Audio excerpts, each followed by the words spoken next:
va a hablar, que era un tema que había quedado de nuestro anterior encuentro sobre la Revolución Francesa, que es sobre específicamente la masonería. Muchas gracias, profesor, por su casa. Y has dicho realmente algo, gracias por tus palabras, pero has dicho algo que realmente es muy cierto y es realmente mi sentimiento. Venir aquí es como venir a mi casa. Ya son varias las charlas que hemos dado y el lugar tan simbólico, la gente que asiste, los organizadores, por supuesto, toda gente de valor, toda gente, buena gente y valiosa, gente valiosa, gente que tiene valores, que tiene principios, un poquito maltratados últimamente, los principios digo, pero firmes siempre, ¿no? Firmes en la fe y en el apostolado y en la doctrina católica. Hoy el tema que nos convoca es la masonería y otras sociedades secretas. En realidad yo le venía diciendo a mi esposa cuando llegábamos aquí que tendría que haberse dado primero esta charla y luego la de Revolución Francesa, porque la Revolución Francesa fue la puesta en práctica de todo lo que vamos a hablar hoy. Estamos medio como al revés, pero bueno, teniendo en cuenta una y la otra, cada cual sabrá hacer su síntesis, ¿no? Voy a dividir la charla en tres partes.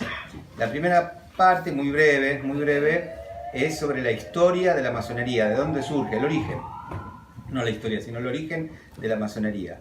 Segunda parte, los principios masónicos, que yo creo, eso está, es parte de uno de mis libros, yo creo que todo el mundo se llena un poco la boca hablando, sí, porque los masones, la masonería, el plan masónico, y pocos conocen los principios, concretamente los principios doctrinarios de la masonería. Y el enemigo hay que conocerlo. Si el enemigo uno no lo conoce, no lo puede combatir. Al menos no lo puede combatir eficazmente, ¿no? Entonces, bueno, esa es la segunda parte. Y la tercera parte, que obviamente no podríamos de ninguna manera descartar, es la encíclica Humanum Genus de León XIII, que es donde condena concretamente a la masonería, donde la desenmascara, donde denuncia el accionar, los principios, su cara religiosa y su cara política, y propone los remedios para curar a esta sociedad que está inficionada por la masonería y sus principios, ¿no? O sea que si podemos hacer todo eso en una hora, somos dichosos. Esperemos que se pueda. Bien, empezamos con el origen, muy breve. Los masones dicen, esto mentira, pero los masones dicen que ellos vienen de, masón en francés significa albañil, ¿no es así? Que ellos vienen, que tienen su origen en la construcción del templo de Salomón, muchos años antes de Cristo. En realidad es un mito, es un invento, no hay ninguna prueba absolutamente de que esto sea cierto. Donde sí sabemos que los albañiles se congregaron, se formaron asociaciones, es en el siglo VIII, cuando los normandos llegan al centro de Europa, y entonces esas invasiones, y entonces comienza comienza la construcción de ciudades, que antes eran más bien aldeas.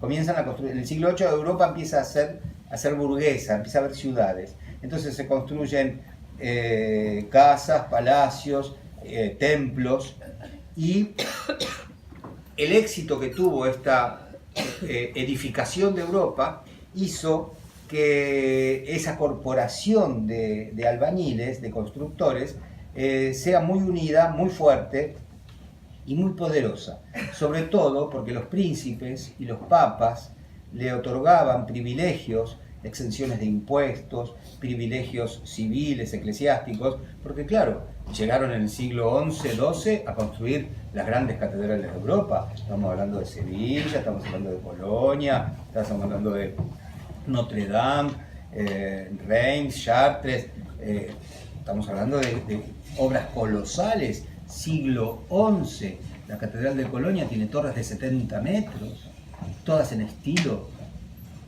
No había electricidad, no había motores a explosión, no había nada, solo con medios mecánicos. Entonces, los genios que hicieron esa obra tenían que ser recompensados, y eso fue bueno. Ahora, ¿qué pasó? Ellos se cerraron muy en sí mismos, al punto de que sus métodos, esto debe ser como los panaderos, vio que nunca les cuentan cómo hacen la media luna, debe ser algo parecido. Sí, de hecho es una corporación también, profesional, que no cuenta los secretos del oficio, es exactamente igual. Ellos no contaban sus secretos de cómo levantar una torre, cómo hacer una bóveda. Las veces que se cayó la bóveda ya esto es del Renacimiento, ¿no? La bóveda de San Pedro, cuando iban construyendo se les caía, es tan ancha que se les caía por el centro, hasta que llegaron a la fórmula exacta, y entonces hasta hoy está de pie. Entonces esos secretos ellos los mezquinaban, ellos los guardaban, no los compartían, y entonces allí empezó el germen de la sociedad secreta. Ellos sabían cosas que el resto de la gente no sabía. Ellos tenían reuniones a las que no iba cualquiera, porque en esas reuniones se hablaba de todos sus métodos y sus formas. Entonces ya allí empieza el tema de los secretos, ¿no? En el siglo XIII decae la corporación masónica, de los albañiles, y recién en el siglo XVII, cuando se incendia Londres, en el 1666 se prende fuego Londres, fue un incendio apocalíptico, queda prácticamente destruida la ciudad. Allí es donde se vuelven a reunir los albañiles, reconstruyen Londres y ya no se separan más. Porque acuerdan que dije que se había decaído del siglo XIII al XVII, son 400 años, se disolvió todo, se había disuelto. Bien, con el incendio de Londres, calculen los años. Incendio de Londres, 1666. Ya en 1717, es decir, 50 y pico de años después, ya se funda la Gran Logia de Londres, la Gran Logia de los masones. Masones, en francés masón, albañil, la Logia de los albañiles. Por eso toman como símbolo el mandil, la escuadra, el compás, porque son todos elementos que usaban los albañiles, los arquitectos, entre comillas, que no eran arquitectos, pero los arquitectos de la antigüedad, ¿no? 1717 comienza. Ya en 1721, es decir, 4 años después, ya se funda el Gran Oriente en Francia. El Gran Oriente en Francia. Y entonces la francmasonería. Tenemos que saber diferenciar a los masones ingleses de los masones franceses. Los masones ingleses son más doctrinarios, son especulativos, son más intelectuales. Los masones franceses son activistas. La Revolución Francesa es producto de la masonería de Francia. 1721. La Revolución es 1789. Así que tenemos ahí 70 años en los que los tipos fueron trabajando y armaron todo lo que sería después el cambio del mundo, porque la Revolución Francesa fue un cambio del mundo conocido, ¿no es así? Bien, como sociedad tenían fines filantrópicos, al menos así para la población, ¿no? Ad extra, o sea, para los de afuera, fines filantrópicos, e incluso sedujeron a no pocos príncipes y no pocos sacerdotes, que se hacían simpatizantes de los masones. Hay una carta, que de esto no hace mucho tiempo tuve conocimiento, hay una carta de la reina María Antonieta a su madre, en la que le explicaba, le comentaba, qué buena gente estos masones. En la corte, Versalles, en la corte está lleno de ellos. Y es gente muy amable, gente muy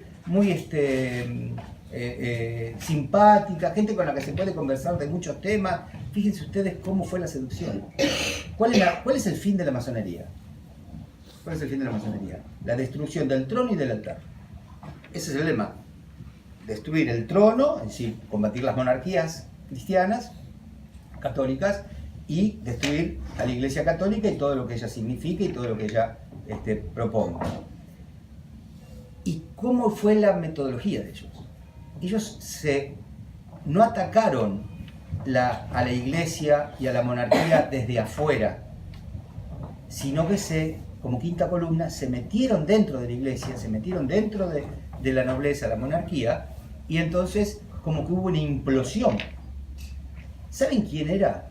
¿Saben quién era? Ya me estoy enganchando con la Revolución Francesa, que es mi tema preferido, pero ¿saben quién era el grado 33, el jefe de la masonería francesa para la época de la Revolución Francesa?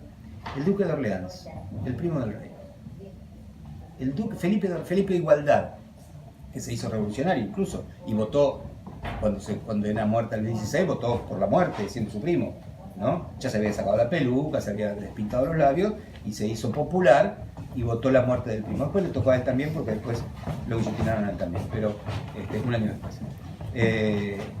Así que fíjense ustedes, si la casa de Orleans, que es sangre real, porque son primos hermanos de los reyes de Francia, llegó a ser el jefe principal de la masonería francesa, y decir que ya estaba todo contaminado.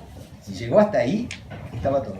Y no pocos sacerdotes y no pocos obispos también se contagiaron de esta moda, porque yo creo que empezó como una moda. Era como se dice hoy, dicen los chicos, era cool ser masón, ¿no? Estaba de moda, era interesante, actual, y así fue como se fueron metiendo. Bien, la enciclopedia, que todos hemos estudiado en el colegio, el enciclopedismo, la enciclopedia fue el brazo ejecutor de la masonería en Francia, el brazo ejecutor. Y tenemos 4 personajes que no podemos olvidar. Es más, no es que no podemos olvidar, tenemos que tenerlos presentes todo el tiempo.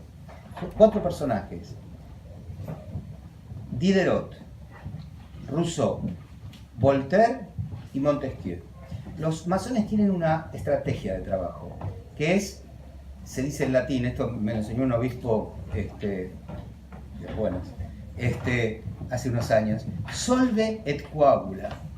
Solve et coagula significa disolver, desarmar, derribar y después rearmar. Como de coagula, como coagular, volver a formar.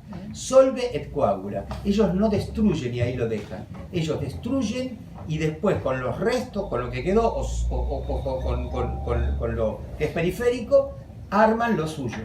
Y esto es lo que hicieron estas personas. Diderot niega la existencia de Dios. Anterior a Marx, 100 años antes. Niega la existencia de Dios, porque dice que los masones son naturalistas.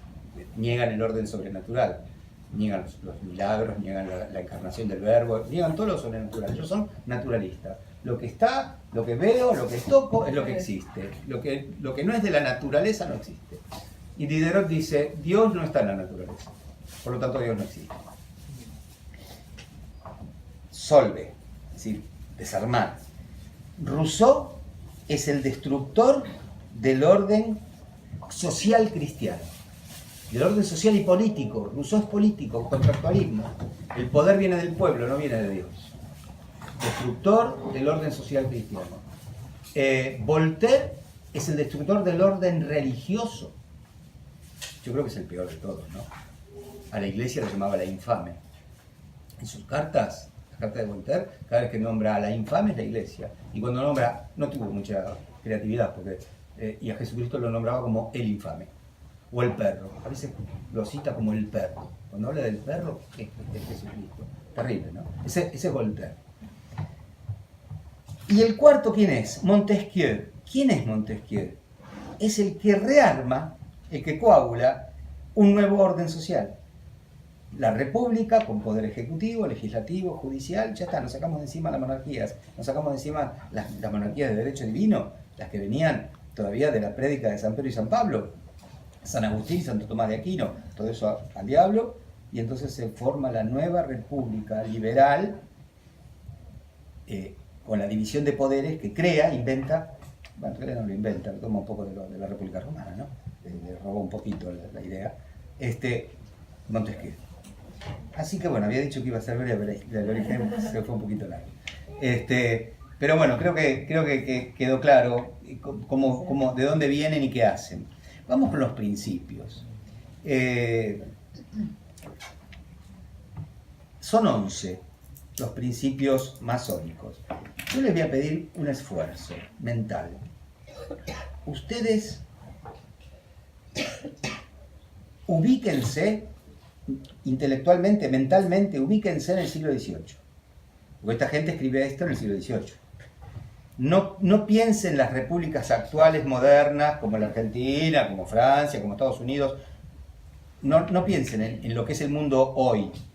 Piensen ustedes en el antiguo régimen, monarquía de derecho divino, el rey reina porque Dios es un emisario de Dios, es un ministro de Dios. Pongan en su cabeza toda esa mentalidad. A esa mentalidad, ahora párenle una persona que le explica estos 11 principios y van a ver, esto es el choque que se produce. Otra que es la fusión del átomo. Y lamentablemente, después van a ver, que este es el último esfuerzo que les pido intelectual, es que viendo lo que era el siglo XVIII, viendo lo que ellos propusieron, ver en qué quedó. Lamento decirles que triunfaron en los 11 principios. Se los adelanto ya para que la decepción no sea tan fuerte. Se triunfaron en todo, en todo. Yo estaba más o menos preparando algo de material para esta charla y fue todo el tema del aborto esta semana, y veía las proclamas de los abortistas. Son proclamas masónicas. Son proclamas masónicas. Esas pobres chicas que gritaban por la calle, capaz no tienen ni idea de nada, pero el que les metió, el que les lavó la cabeza, tiene un objetivo claro y es masónico, no hay ninguna duda. Vamos al punto. Primer principio de la fuerza superior. Ellos no son ateos, ¿eh? Los masones no son ateos. Puede haber, un ateo puede hacerse masón, lo admiten, pero no es necesario ser ateo para ser masón. Es más, ellos prefieren que sea religioso, por el tema de inmiscuirse, ¿no? Si no quedan afuera. Para ellos Dios es el gran arquitecto del universo, es el que creó toda la naturaleza. Como niegan el orden sobrenatural, este arquitecto no hizo nada sobrenatural. Es decir, no salvó a la humanidad, no hubo un redentor, no hay cielo, no hay infierno, no hay premio, no hay castigo, no hay pecado original, no hay nada, hay naturaleza. Somos como cucarachas. Vivimos, nos desarrollamos y nos morimos. Eso es el orden natural. Sin trascendencia, sin noción de Dios, sin religamiento con la divinidad. Entonces, creen que existe un arquitecto, creen que hay un creador, pero que ese creador creó solo la naturaleza, porque lo sobrenatural no existe. Principio del libre pensamiento. Libertad ilimitada de creer lo que se quiera, como se quiera o no creer nada. Siglo XVIII. Libertad de pensamiento, siglo XVIII. Cuando existía la Inquisición, cuando existía el Índex. El Índex existió hasta 1965. ¿Saben lo que era el Índex, no? El índice de libros prohibidos. El Papa decía, este libro, los cristianos, esto es veneno. Esto no pueden consumir los cristianos porque los envenena. Es daño para su alma. Este libro está prohibido. Entonces, en el año 65 se elimina el Índex y ahora se puede leer cualquier cosa. ¿No es así? Bueno, cada confesor te dirá, sí, por eso no puede. Pero eso ya depende ahora de cada uno. Libertad de creer lo que se quiera. 3. Principio de tolerancia mutua. No se puede imponer dogma ni exigir servilismo espiritual a nadie. Yo no te puedo decir, mirá, cree en Jesucristo, porque Dios te va a salvar, tenés un alma, ese alma está llamada a la santidad, tenés que ir al cielo. No, eso es violar la libertad religiosa, en este caso tuya si yo te hablo en estos términos. Aún dentro de la iglesia hoy hay un gran movimiento en contra a favor de esta tolerancia y en contra del proselitismo.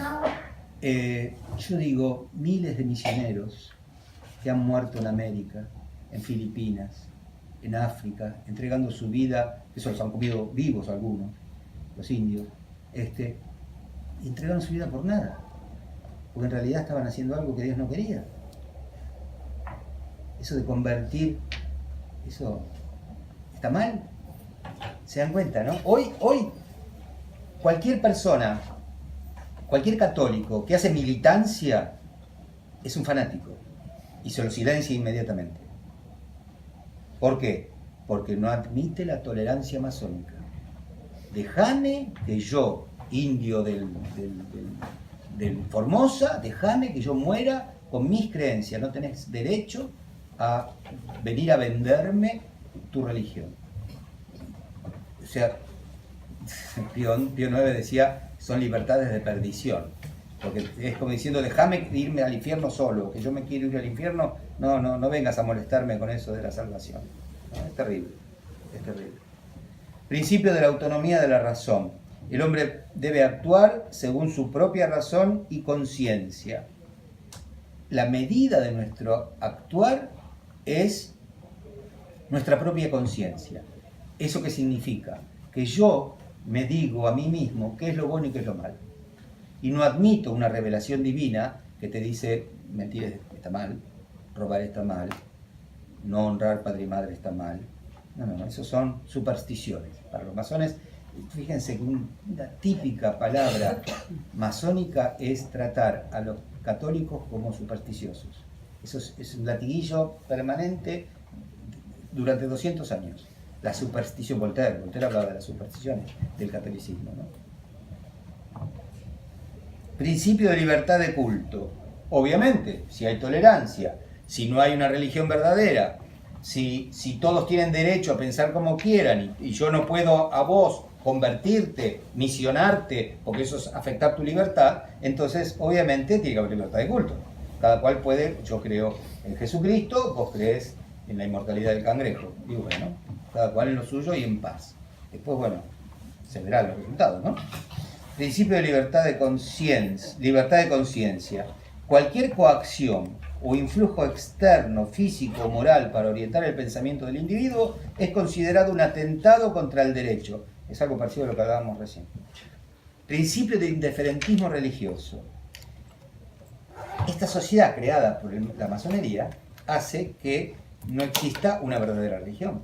Como hay libertad y todas son válidas, todos los caminos llevan a buen puerto, entonces el ambiente tiene que ser naturalmente indiferente, naturalmente neutro, cosa de que todo el mundo haga lo que según su conciencia debe hacer. Eso lo toman... ¿Puedo hacer una pregunta? Sí, cómo no, un segundito que termino la frase. Eso lo toman un poco los protestantes cuando bautizan a los chicos a los 15, 16 años. Porque se remiten a esto. Bueno, Lutero es un antecesor de los librepensadores franceses, ¿no? Sí. No, es increíble porque ellos no lo aplican, porque están influyendo, están haciendo la misión. El liberalismo y la masonería tienen una gran paradoja. Claro, porque es una ¿Cuál es la paradoja? Hay libertad para todo, menos para no ser masón. Exactamente. Todos tenemos todas las libertades del mundo, pero no para no ser liberal o para no ser masón. Se están explicando a sí mismos. Sí. Es un dogmatismo. Claro. Contra los dogmas. Es el dogmatismo contra los dogmas. No, es una paradoja. Es un sinsentido, ¿no? Bien. Seguimos. Principio del Estado neutro. Nosotros que siempre hablamos de la confesionalidad católica del Estado, el bien común que Santo Tomás de Aquino proclamaba, no era solamente comer, educarse, estar vestido y tener un hospital para curarnos cuando estamos enfermos. El bien común, decía Santo Tomás, era doble. Hay un bien común temporal, que es esto, y un bien común espiritual, que es que el Estado tiene que proveer lo necesario para que la gente encuentre el camino a su salvación, porque la felicidad celeste llamaba Santo Tomás. Hay un libro, el chiquito, es un opúsculo de Santo Tomás, de Reño, capaz alguno lo habrá escuchado, o de Principum, que en la Argentina prácticamente no está, en castellano no está en latín. Yo conseguí una fotocopia de parte de un amigo, de una traducción española al castellano, y el capítulo 13 y 14 del de Reño habla exactamente de lo que es el bien común y cómo la confesionalidad, parte de mi tesis doctoral justamente estaba basada en esto, ¿no? Es la columna principal de la tesis. Que el bien común no es solamente estar satisfecho, haber comido y haberse vestido y haber educado, sino también que el Estado tiene la seria y grave obligación de proveer a la salvación de sus súbditos y no dejarlos así a la deriva, ¿no? Bien, pero bueno, los masones dicen que no. Entonces te dicen, el Estado tiene que ser indiferente y neutro ante cualquier religión. Es la tesis del agnosticismo moral y religioso del Estado y de sus leyes. Es el extremo laicismo, es lo que propone como corolario la separación de la Iglesia y del Estado. ¿Qué es lo que se viene? ¿Qué es lo que se viene? Terminamos con el aborto y no sé si al terminar, capaz antes de que termine lo del aborto ya empieza, pues ya hay pañuelitos naranjas, ¿son? Sí. Naranjas son, ¿no? Ahora está la moda de los pañuelos, ¿no? Pañuelitos naranjas de separación de la Iglesia y del Estado, ¿no? Sí, qué cosa.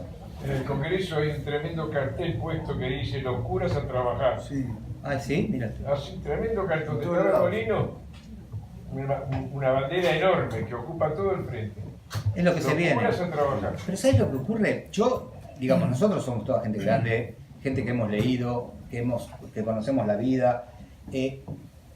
Esto viene de un entente, de un cerebro internacional que lo va manejando en distintos países. Ahora sale el aborto en México.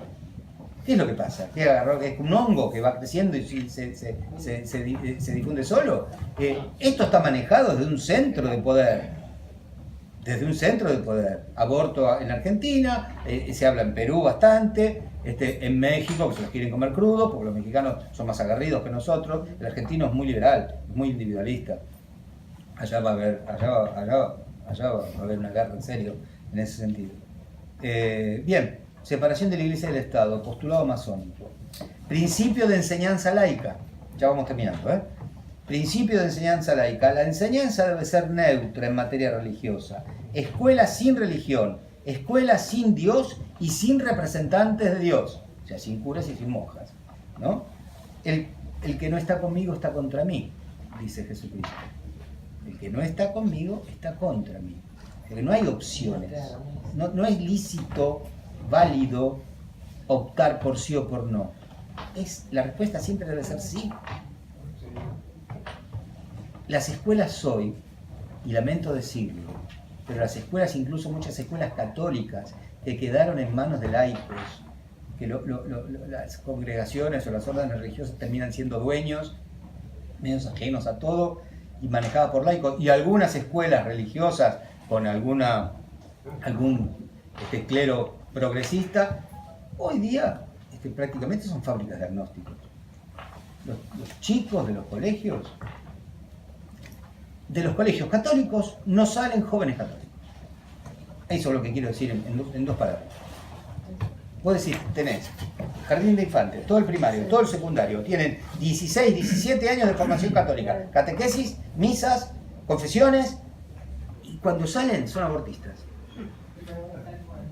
Yo he visto un sexto año de un colegio católico cerca, yo soy de la zona sur, y la foto de la promoción, todos con el pañuelo verde así. Colegio católico. Bien. Principio de moral independiente. Si no hay revelación, entonces la moral me la enseño yo mismo, y lo que para mí va a estar bien, aunque sea matar. Pero está bien. Si vos no querés abortar, no abortes. Pero no me prohíbas a mí abortar, porque la moral es independiente. ¿Se dan cuenta? La conexión del razonamiento. Y el último, principio de la religión natural. No niegan la religión, reconocen la existencia de Dios, pero tienen una religión básica, con los 2 o 3 principios básicos naturales. Dios existe y el hombre tiene un alma.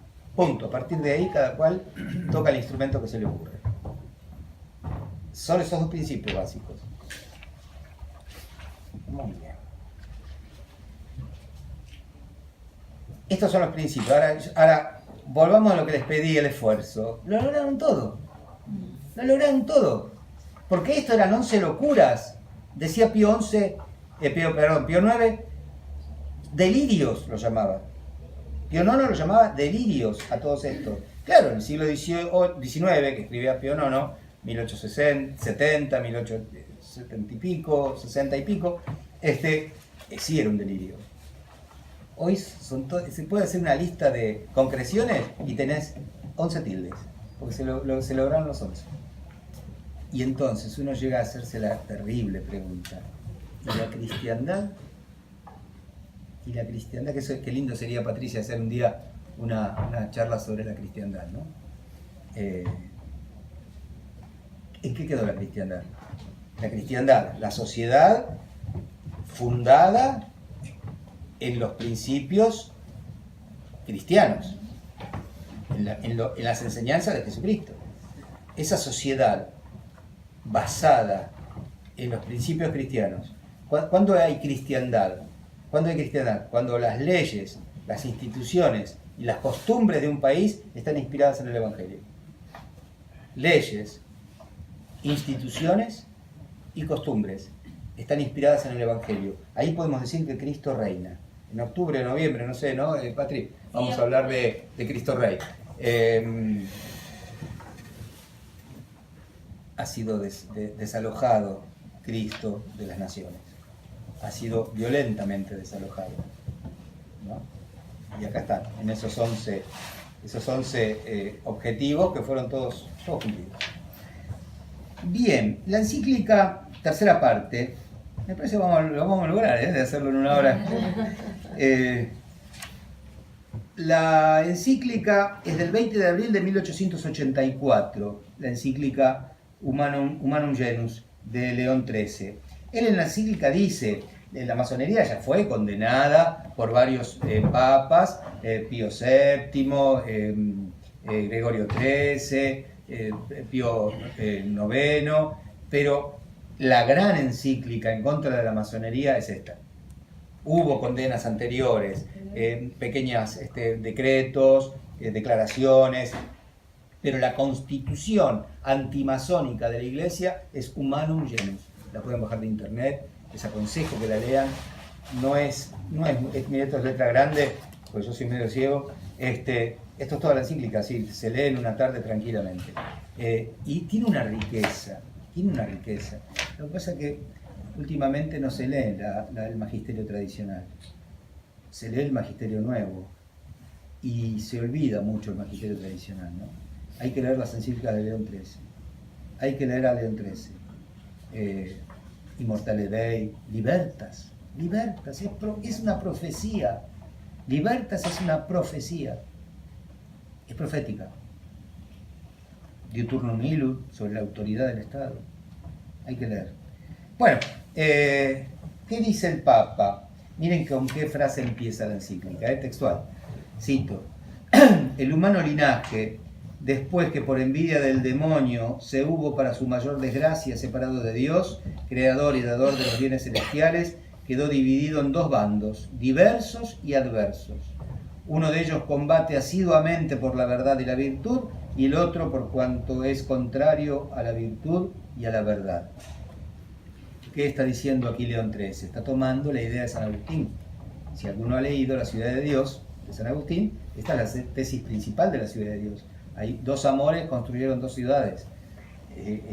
Satanás dirige un ejército y Jesucristo dirige el otro ejército.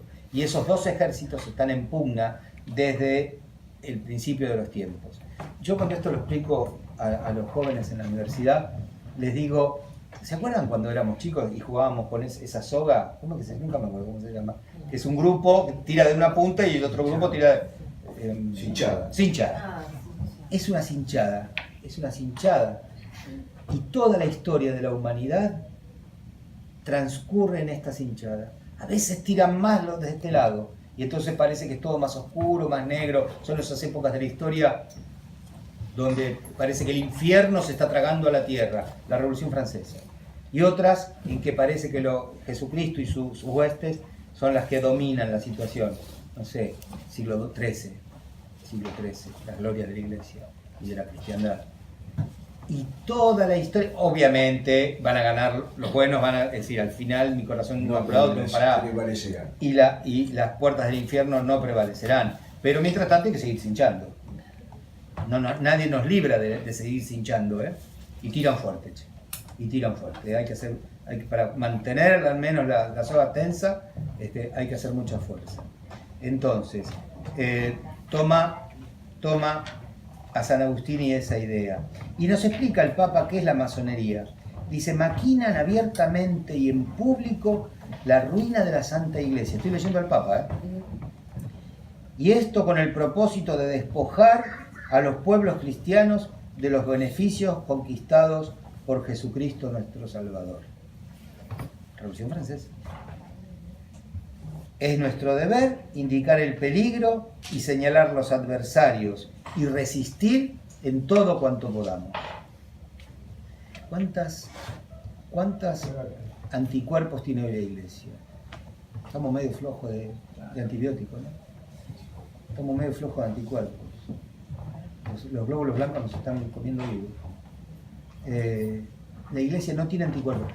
Ojo, tengo que reconocer que lo que vimos esta semana, de toda esa gente abajo de la lluvia, luchando por la vida, eso a mí me dio esperanza. Lo dijo hasta Antonio Caponetto, que en su último artículo, después sí empieza a dar leña como siempre, pero en las primeras líneas, festeja y celebra que esta gente y lo ve bien haber celebrado el triunfo de la vida. A mí me dio un toquecito de esperanza. Digo, no está todo perdido. No está todo perdido. 500 micros en todo el país para juntarse en distintas ciudades, no solo en Buenos Aires, ¿no? Movilizando gente. No está todo perdido. Estamos dormidos, pero no muertos. Estamos dormidos, pero no muertos. Interesante, ¿no? Aunque a veces a uno le da la impresión de que estamos más muertos que... ¿no? Porque si esto ya no reacciona más. Pero viste, uno sopla un poquito la ceniza y abajo hay brasa todavía. Hay brasa. Bien.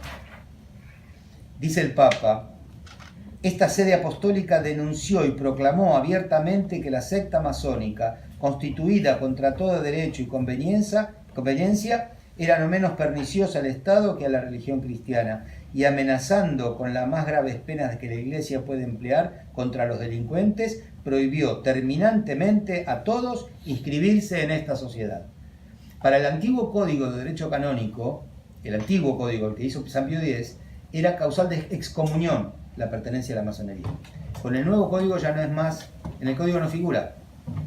En el código del 83, el de Juan Pablo II, ya no figura la masonería como causal de excomunión. Pero el cardenal Ratzinger, que en esa época era el prefecto de la Sagrada Congregación para la defensa de la fe, para la doctrina de la fe, sancionó un decreto por el cual la pertenencia a la masonería es causal de excomunión. O sea, como que se ve que había en la curia distintas posiciones. Entonces ganaron, para el código ganaron los que querían sacar a los masones como excomulgados, pero Ratzinger se los metió por un decreto, ¿no? ¿Está en vigencia eso de Ratzinger? Sí, del año 83, ya te digo, 26, mirá, el código es del 1 de noviembre del 83. Y el Papa el Papa, bueno, que después fue Papa, es del 26 de noviembre. Es decir, lo vio al toque, lo vio. Por ahí tenía la fecha. Acá está. 26. El 1 de noviembre entra en vigencia el código. Y el 26 de noviembre del mismo año, Ratzinger, como prefecto de la Sagrada Congregación para la Doctrina de la Fe, le manda la condena. Rápido. Rapidito. O sea, cosa que se nos salgan masones todos los pibes. No se nos hacen porque no se anotan, pero actúan como si fueran. Porque ya tienen lavada la cabeza. Bien. Después el Papa nombra países en los que los mismos gobernantes actuaron en contra de la masonería. Porque hubo defensas, hubo países que dijeron, no, che, la gente viene con ideas raras, con cosas que están fuera del orden cristiano de la sociedad, y miren cuántos países han legislado en contra de la masonería. Esto para 1884, hoy creo que no hay en ningún país.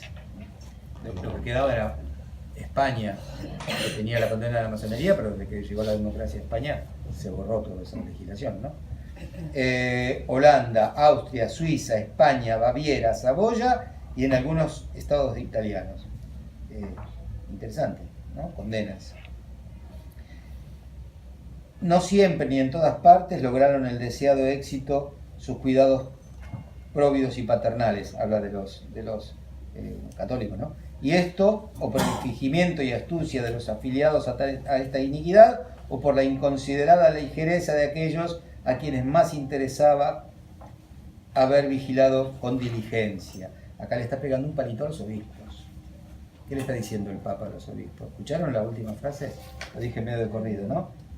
O por la inconsiderada ligereza de aquellos a quienes más interesaba haber vigilado con diligencia en esta cuestión. Es decir, como que los obispos dejaron, no importa, qué sé yo, y le coparon la iglesia, ¿no? Así que en espacio de siglo y medio la secta de los masones ha logrado unos aumentos mucho mayores que cuanto podía esperarse. Han llegado a todas las clases sociales y parece haberse hecho casi dueña de los estados. Los 11 principios tienen una aplicación totalmente. Hoy decir que un principio de estos es incorrecto es para tener un problema judicial incluso. Para tener un problema judicial. ¿No?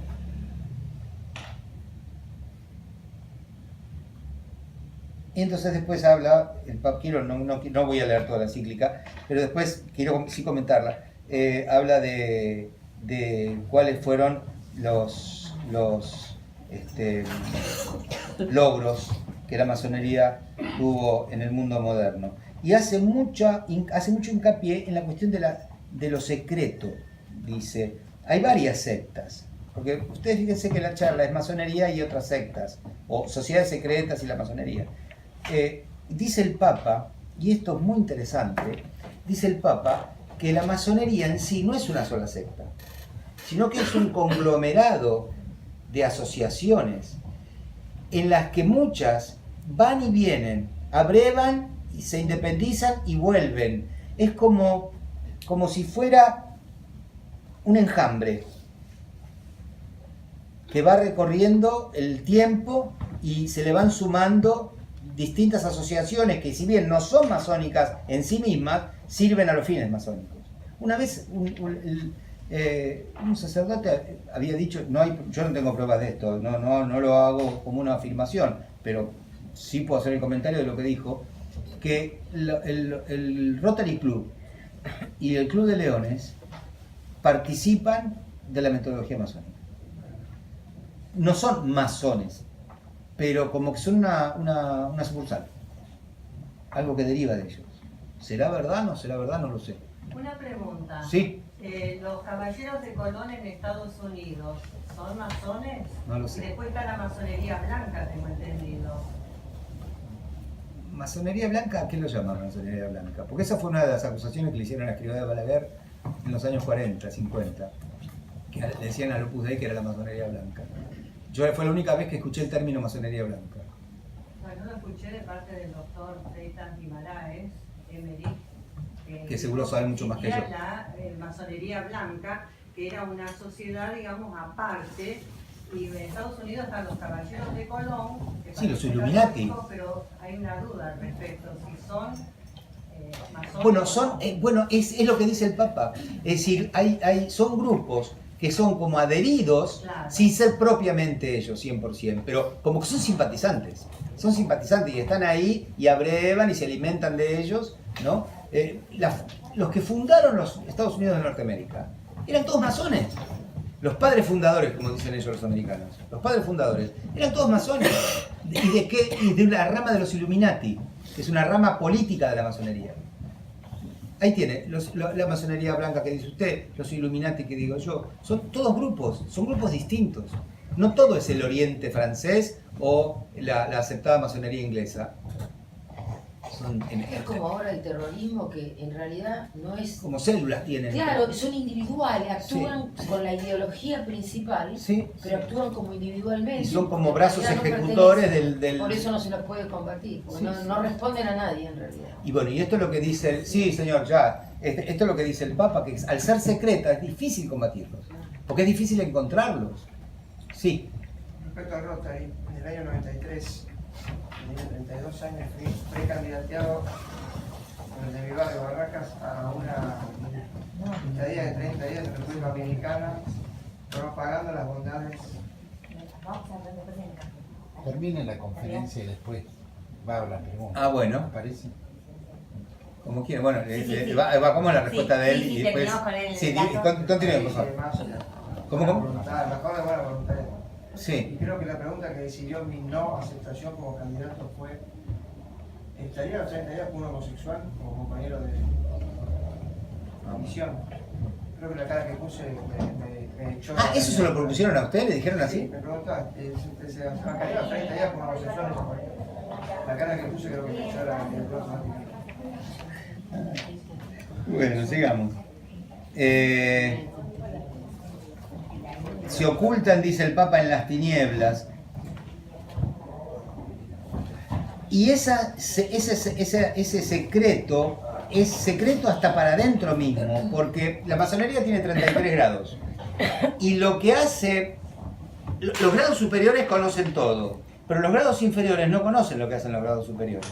Es como que uno va creciendo en la masonería y escalando distintas posiciones, y entonces sí va conociendo el secreto del primer grado, del segundo grado, del tercer grado. Pero el que está en tercer grado, o que pertenece al tercer grado, no sabe qué pasa y cuáles son los secretos del quinto. Los que se la saben todas son los 33, que son los que llegaron a la cúspide, ¿no es así? Y castigan hasta con la muerte la difusión o la violación del secreto. Hasta con la muerte. Y hay atentados a la vida que son típicamente masónicos, los que le cortan las manos, por ejemplo. Eso es típico de los masones. Matan a una persona, pero al segundo le cortan las manos, una o las dos manos. El famoso, eso me lo enseñaba mi abuela, mire usted, estoy hablando hace 50 años atrás. Mi abuela me decía que los masones... No se escucha. ¿No se escucha? No se escucha, no. Bueno, hablo más fuerte. Que una forma de que matan los masones es clavando un puñal en la espalda y dejando el puñal. Eso me contaba mi abuelita, yo era una criatura, media macabra mi abuela, pero bueno, decía que... Esos son los macabros que se les... Sí, bueno, pero... No la abuela. Sí, bueno. Y dejaban el puñal puesto, porque ese era el sello de que lo había matado la masonería, ¿no? Impresionante. Bien. Tienen una ciega y absoluta obediencia a sus jefes, y en caso de rehusarse a esa obediencia sufren los más duros castigos. Su objetivo es destruir hasta los fundamentos el orden religioso y civil fundado por el cristianismo.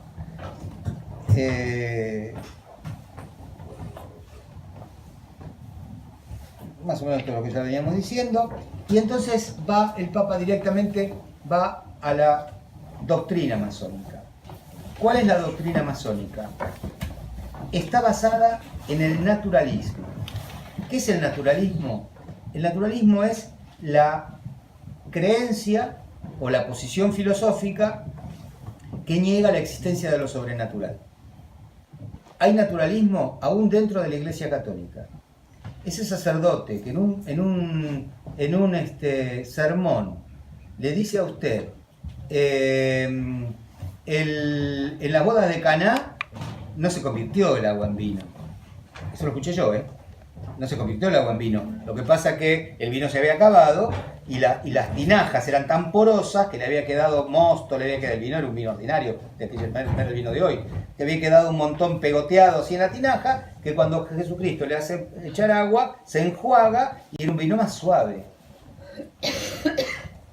Hay otro que es asqueroso, pero lo voy a contar igual.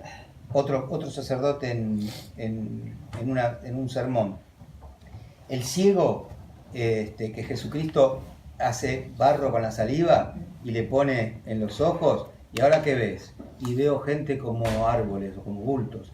Y vuelve a hacer más barrito con saliva, le vuelve a tocar los ojos, ¿y ahora qué ves? Sí, ahora veo todo, ¿no? ¿Cómo lo explicó este sacerdote? Dijo, lo que pasa que ese muchacho tenía una lagaña, un asco, yo reconozco, de nacimiento. Y entonces lo que hizo Jesucristo con la saliva y el barro fue como una crema exfoliante, ¿no? O sea, le limó la lagaña, se la sacó y entonces el tipo pudo abrir los ojos y ver. Jesús no camina sobre las aguas. Mentira, sí, es imposible. ¿Quién de nosotros camina sobre las aguas? Existe solo lo natural, lo sobrenatural no existe. Lo que pasa es que en determinada época del año el mar de Tiberíades baja y uno puede ir caminando en ciertas partes. Hay charcos, pero puede ir más o menos caminando. Claro, lo que no explica es cómo es que Pedro se hunde. Claro. Porque Como la había vaca profundidad, si arriba. Pedro se hunde y Jesucristo. Una zanja había. ¿Eh? Una zanja. Justo, había un pozo ahí, ¿viste? Cayó en el pozo. ¿Viste? Bueno, Jesús no resucitó. Sacerdote. Sacerdote. Jesús no resucitó. ¿Y saben quiénes son los peores? Son los curas viejos. Son los curas viejos. Los chicos, los curas más jóvenes no son así. Son esa gente de 70, 80 años que tienen toda la teología revolucionaria de la década del 70. Les quedó y lo siguen repitiendo. Jesucristo no resucitó, tuvo una especie de catalepsia y vuelve a la vida 3 días después. Lo escuché también en un sermón. Ustedes preguntarán dónde va esta misa, ¿no? Pero bueno, casi todo el mismo cura lo escuché. Este es el naturalismo. Este es el naturalismo. No creer en la existencia de lo sobrenatural. ¿Y qué creen ellos? Porque al no creer en la existencia de lo sobrenatural, fíjese usted el efecto nocivo que tiene sobre el ser humano. Al no creer en la existencia de lo sobrenatural, no es solamente no creer en los milagros, eso es una parte. No creer en la encarnación. Es el dogma principal de nuestra fe. Dios se encarnó para salvarnos.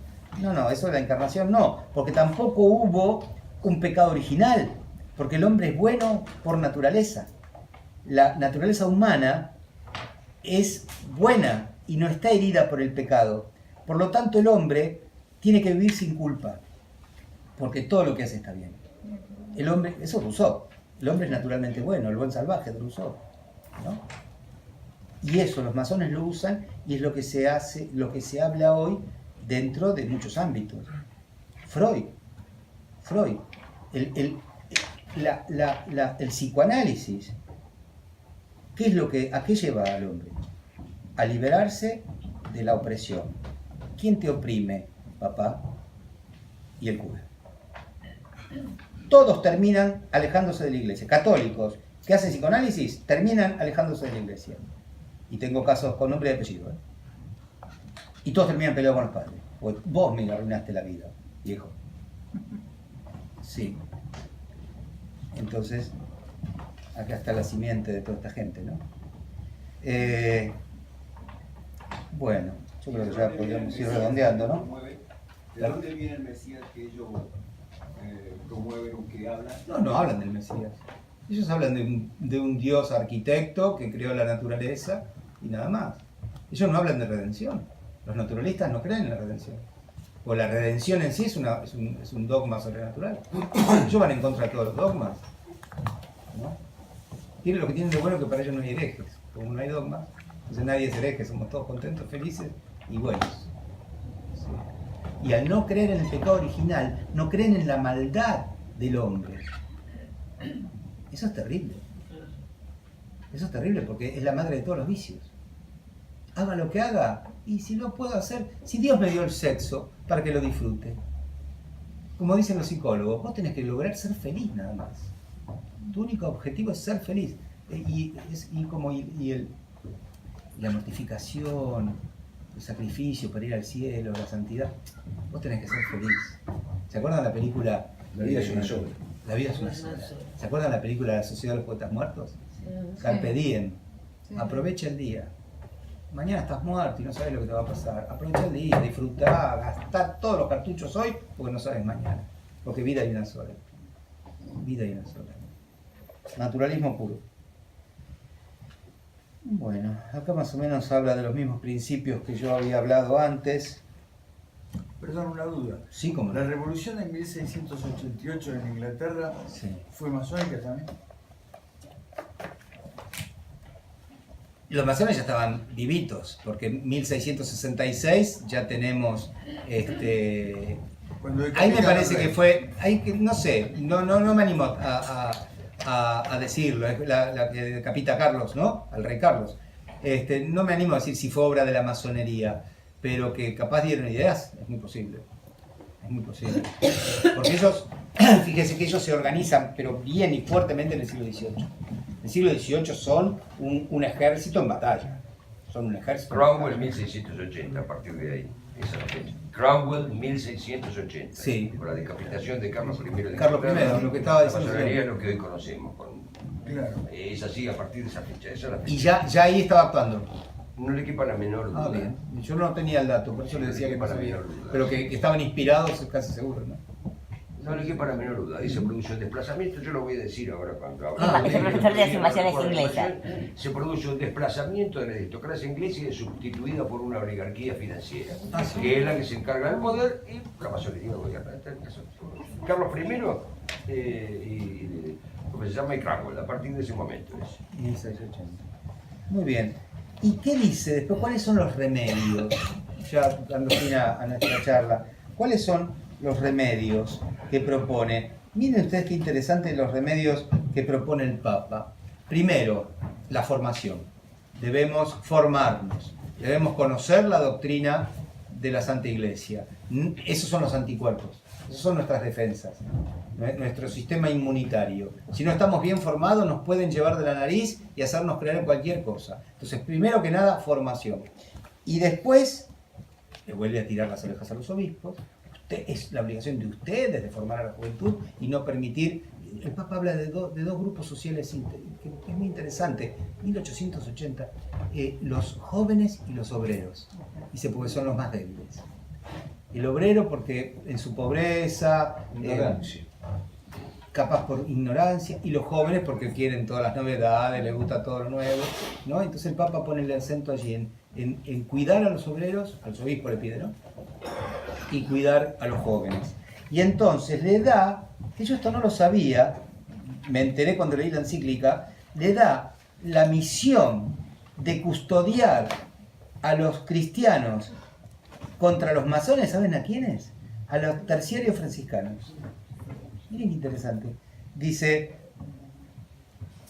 que se fomente y se propague con toda diligencia la Orden Tercera de San Francisco para traer a los hombres a la imitación de Jesucristo, al amor a la Iglesia y al ejercicio de toda virtud cristiana, como un remedio, ¿no? O sea que los terciarios franciscanos tienen que ponerse a luchar en contra de los masones. Pide que se organicen gremios y corporaciones profesionales con bases cristianas. Ya estaba viendo el peligro del socialismo. O sea, Marx ya estaba escribiendo para esta época. Entonces ya veía de que los obreros podían ser captados, si no eran por los masones, eran por los comunistas, que más o menos son medios primos. Entonces ya pone los anticuerpos el Papa. Y después, muy interesante, a la Sociedad de San Vicente de Paul también le pide que atienda a la juventud, a las familias católicas, para de alguna manera protegerlas de las tentaciones masónicas. Porque los masones van mucho donde hay necesidades y se van metiendo, ¿no? Y de esa manera conquistan. Y cuentan con mucho dinero. Entonces, claro, van a un barrio pobre y arrasan con todo. Llevan ayuda monetaria, ayuda financiera, ayuda material, filantrópica. Ellos todos tienen finalidades filantrópicas. Por eso se hablaba de los rotarios y de los leones. Pues ellos son filantrópicos, ¿no? Y si detrás de eso no habría, no lo sé. Yo tuve varias charlas con Patricio Maguire, ya difunto, creo que el principal estudioso de la masonería en Argentina. Y él afirmaba que sí, que los leones y los rotarios son masones, ¿no? No sé. ¿Y el dinero cómo lo generaba? Y acá lo acaba de decir el señor. Claro, claro. Son financistas, o sea, ahí hay mucho dinero. Doctor, Oligarquía financiera. Oligarquía. estamos hablando. La Revolución Francesa fue producto de oligarquía financiera. Porque los que tenían, los que tenían mucha plata, tenían la plata, pero no tenían la sangre real. Y los reyes tenían la sangre real, pero estaban en la lona con el dinero. Entonces dijeron, con la sangre sola no te alcanza. Correte, ahora mando yo. Y las oligarquías financieras son las que fundan la República Francesa. Sí, me quería hacer una pregunta de opinión, ya que hablamos de masonería y papados y qué sé yo. ¿Cuál es su opinión sobre el Papa Francisco y sobre el presidente argentino?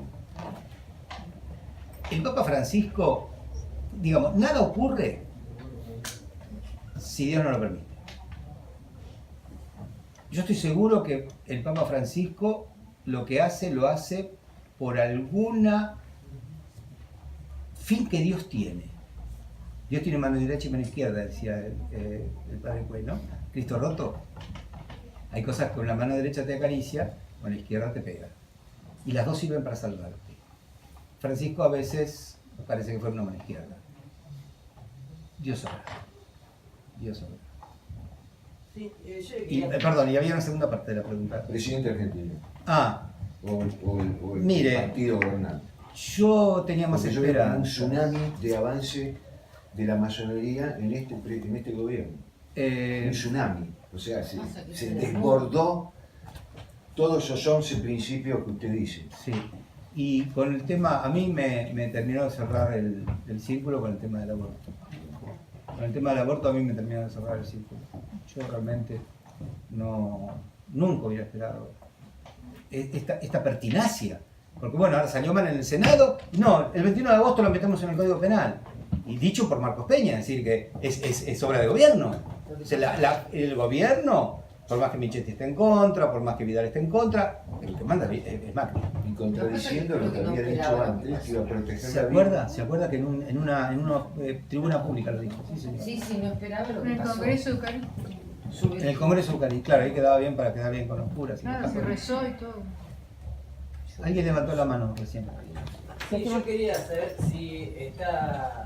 Una pregunta y ya vamos a tomar un Es café. bien dicho que estos 11 principios los aplicó dentro de la iglesia lo que se dice modernismo. La Totalmente. herejía modernismo. Totalmente.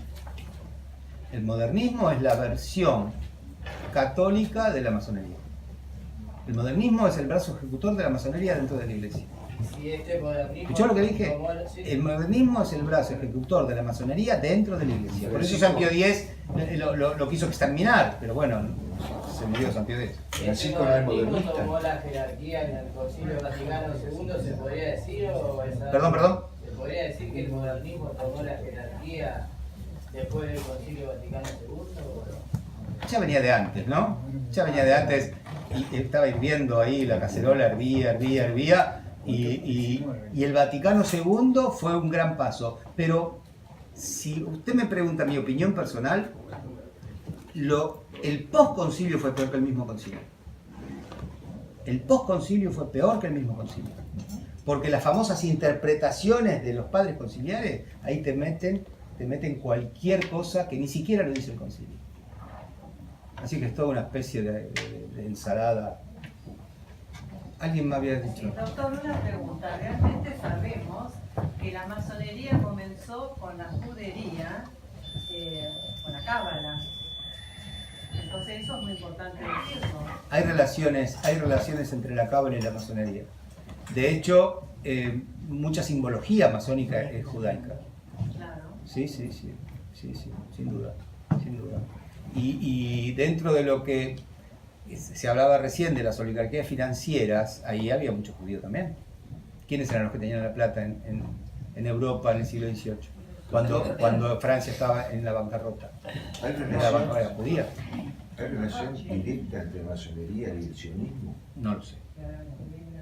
Ustedes me preguntan como si yo fuera la Biblia de la masonería. Ahora le invito a que hagamos un Sí. cierre de la conferencia, un café para poder tener las preguntas y las charlas y empezamos la segunda charla Es sobre... muy apasionante, es cierto.